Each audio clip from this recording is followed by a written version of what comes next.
नमस्कार दोस्तों, welcome back to your own channel Wealth Saga. 25 अगस्त 2021 निफ्टी 50 ने 16,700 के लेवल से रिट्रेसमेंट दिखाना शुरू किया और ये बात आपको मॉर्निंग में ही बता दी गई थी इन ड्यूरिंग मॉर्निंग अपडेट।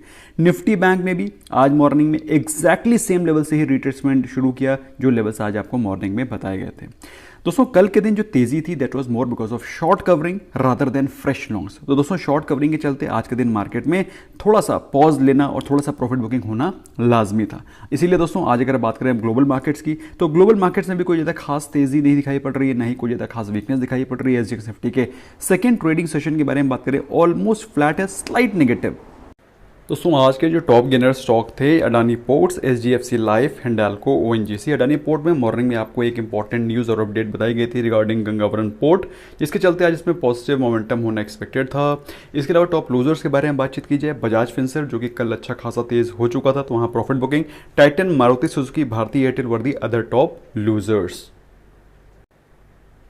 दोस्तों मार्केट में आज आपको जो फ्लैट और स्लाइट नेगेटिव आपको माहौल दिखाई पड़ रहा है, it is more because of the selling which has been done by FIIs. सो अगर आप आज के एफआईआई डीआई डेटा को ऑब्जर्व करें तो एफआईआईज ने फ्रेश सेलिंग करी है 1000+ करोड़ की, वहीं पर डीआईएज ने भी सेलिंग करी है 151 करोड़ की। तो कुल मिलाकर के एफआईआई डीआई दोनों ने मिलकर करी है सेलिंग और इस बिग वाली के चलते आज आपको मार्केट में थोड़ी सी वीकनेस दिखाई पड़ी। दोस्तों अगर आप पुट कॉल रेशियो को देखें, अगर आप ऑप्शन के डेटा को देखें, हम लोग चार्ट को भी देखेंगे, चार्ट की एनालिसिस भी करेंगे, लेकिन अगर आप निफ्टी के पुट कॉल रेशियो को देखें तो आप ऑब्जर्व करते हैं कि सारे का सारा कॉल और put writing of course at the money हो गया क्योंकि एक्सपायरी मंथली बिल्कुल सर पे है कल, दैट इज टुमारो। अच्छा, पुट कॉल रेशियो इज 1.14 जो कि बताता है कि पुट राइटिंग और कॉल राइटिंग ऑलमोस्ट इक्वल हो रखी हैं, जिसकी वजह से मार्केट में कल के दिन आपको कोई ज़्यादा खास वन साइडेड मूवमेंट एक्सपेक्ट नहीं करना चाहिए। Same is the case with Nifty Bank also. Bank Nifty में भी आपको पुट कॉल रेशियो 0.95 जो कि बताता है पुट राइटिंग और कॉल राइटिंग ऑलमोस्ट सेम ही है और कल के दिन मार्केट में कोई बहुत बड़ी अपसाइड या डाउन साइड आपको एक्सपेक्ट नहीं करनी चाहिए। ये as per option chain data आपको दिखाई पड़ रहा है कि एक्सपेक्ट नहीं करनी चाहिए। मार्केट में कल फ्लैट मोमेंटम रह सकता है और जो भी प्रीमियम है वो सारे के सारे प्रीमियम धीरे धीरे करके डीके हो सकते हैं। सो अराउंड 35,600 35,700 के आसपास आपको एक्सपायरी एक्सपेक्ट करनी चाहिए। मैक्स पेन का डेटा आपको 35,600 दिखा रहा है, मतलब उसी रेंज में, उसी 100 200 के पॉइंट्स के रेंज में आपको कल मूवमेंट होता हुआ दिखाई पड़ सकता है। चार्ट पर देखते हैं क्या दिखाई पड़ रहा है। तो दोस्तों अगर आप चार्ट को ऑब्जर्व करें, निफ्टी 50 में आज अच्छी खासी अपसाइड होने के बावजूद भी 16,700 के लेवल से रिट्रेसमेंट होना शुरू हो गया था, जैसा कि आपको मॉर्निंग में ऑलरेडी समझा दिया गया था। तो आई एम श्योर आप लोगों ने होपफुली कोई लॉन्ग पोजीशंस क्रिएट नहीं करी होंगी क्योंकि 16,700 के टूटने के बाद ही कोई अपसाइड पॉसिबल थी।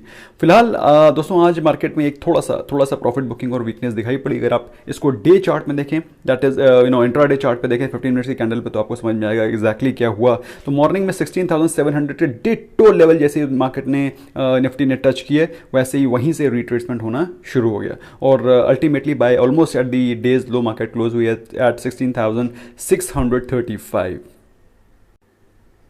And similar was the case with Nifty Bank also. Nifty Bank ने 35,900 के लेवल्स को टच किया। वैसे मैंने आपको 36,000 के लेवल्स बताए थे कि 36,000 पे रेजिस्टेंस फेस हो सकता है, लेकिन उसने 35,900 पे ही रिट्रेसमेंट करना शुरू कर दिया और ऑलमोस्ट अपने डे लो पे निफ्टी बैंक क्लोज हुआ है, जो कि बताता है कल के दिन या तो माइल्ड नेगेटिव या फिर ऑलमोस्ट फ्लैट कारोबार होता हुआ दिखाई पड़ सकता है। दोस्तों अगर आप इसको ऑब्जर्व करें तो ये नेगेटिव नहीं है, it is more of a consolidation and एक रेंज बाउंड मूवमेंट है rather than I would not exactly call it weakness नहीं है, बल्कि एक कंसोलिडेशन है। बेसिकली प्रीमियम को डीके करने का एक बहुत ही सॉलिड तरीका है।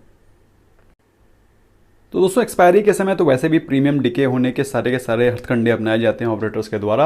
अब हम लोग बात करें दोस्तों वो स्टॉक की जो कि आपको कल के दिन अच्छा खासा मोमेंटम दिखा सकता है या फिर उसको आप अगर पोजिशनली भी होल्ड करते हैं तो फिर आपको बेहतर रिटर्न देगा। तो दोस्तों आई होप आपको ये हमारा जो शाम को हम लोग स्टॉक्स के बारे में डिस्कस करते हैं, आप लोग एजुकेट करते हैं, आई होप आपको पसंद आता है तो स्मैश करें लाइक बटन दोस्तों, तभी तो मुझे पता चलेगा you are liking the efforts which we are putting in for you. तो दोस्तों जो स्टॉक मैंने कल के लिए आपके लिए चूज किया है उसका नाम है जी शिपिंग। और दोस्तों ये stock in the month of May was trading at 440 और इस समय गिर गिर के प्रॉफिट बुकिंग होकर के स्टॉक 300 के लेवल्स पे पहुंच गया था। और आज इसमें कुछ फ्रेश बाइंग दिखाई पड़ी है, कुछ तेजी दिखाई पड़ी है और ऐसा लग रहा है दोस्तों ये इसके रिवर्सल के साइन और इसमें कुछ अपसाइड दिखाई पड़ सकती है।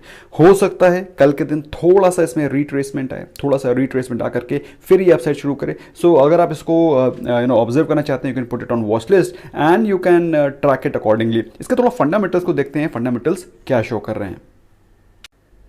तो दोस्तों जैसा कि आप लोग जानते हैं जो भी स्टॉक मैं आपको बताता हूँ शाम को वो एक मोमेंटम स्टॉक होते हैं, एक स्विंग ट्रेड के स्टॉक होते हैं जिनको कि आप पोजिशनली होल्ड कर सकते हैं। और उसके पीछे सबसे बड़ा जो रीज़न होता है कि वो स्टॉक बिल्कुल वैल्यू बाय होते हैं। दोस्तों अगर आप इस स्टॉक को देखें, stocks current price is less than it's intrinsic value.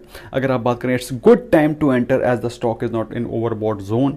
ना ही कोई रेड फ्लैग है, डिविडेंड रिटर्न्स भी बेहतर हैं। ओवरऑल एक बहुत ही बेहतरीन क्वालिटी का स्टॉक है जो कि आप अपने पोर्टफोलियो में या फिर पोजिशनल भी होल्ड कर सकते हैं। अच्छा, अगर इसके डिविडेंड यील्ड के बारे में बात की जाए 2.98% जो कि सेक्टर के डिविडेंड यील्ड से ऑलमोस्ट डबल है। प्राइस टू अर्निंग रेशियो के बारे में बात करें 4.84 जो कि सेक्टर के प्राइस टू अर्निंग रेशियो से ऑलमोस्ट 25%, मतलब एक चौथाई वैल्यूएशन पे स्टॉक मिल रहा है। तो बहुत ही रीजनेबल वैल्यू बाय है। अगर आप चाहें स्टॉक में इन्वेस्ट कर सकते हैं। हो सकता है थोड़ा सा रिट्रेसमेंट दिखा दे कल के दिन, क्योंकि आज अच्छा खासा करीब 12% के आसपास स्टॉक जंप कर चुका है। तो हो सकता है कल थोड़ा सा रिट्रेस कर जाए, लेकिन उसके बाद ये अच्छी लंबी छलांग मारने के लिए तैयार होता हुआ दिखाई पड़ रहा है। कोई भी प्रोमोटर होल्डिंग प्लेज नहीं है। फाइनेंशियल परफॉर्मेंस को देखें दोस्तों तो पिछले 2 साल में इसकी फाइनेंशियल परफॉर्मेंस इंप्रूव हुई है। पहले अराउंड 2018-19 में थोड़ा सा मामला डामाडोल हो गया था, लेकिन अभी इसमें रिकवरी, इसके परफॉर्मेंस में इंप्रूवमेंट दिखाई पड़ रहा है। दोस्तों अब डिटेल में अगर फाइनेंशियल्स को पढ़ना चाहते हैं तो मैंने लिंक डिस्क्रिप्शन में डाला हुआ है। डिस्क्रिप्शन में और भी बहुत सारे इंपॉर्टेंट लिंक्स हैं, अच्छे वीडियोस के, अच्छे बुक्स के। और अगर अभी तक आपने ज़रूरत में डीमैट अकाउंट नहीं खोला है तो आप खोल सकते हैं, क्योंकि ये सारी की सारी चार्ट एनालिसिस मैं ज़रूरत में करता हूँ। ऑफकोर्स आपको हमारी तरफ से एडिशनल बेनिफिट भी मिलेंगे।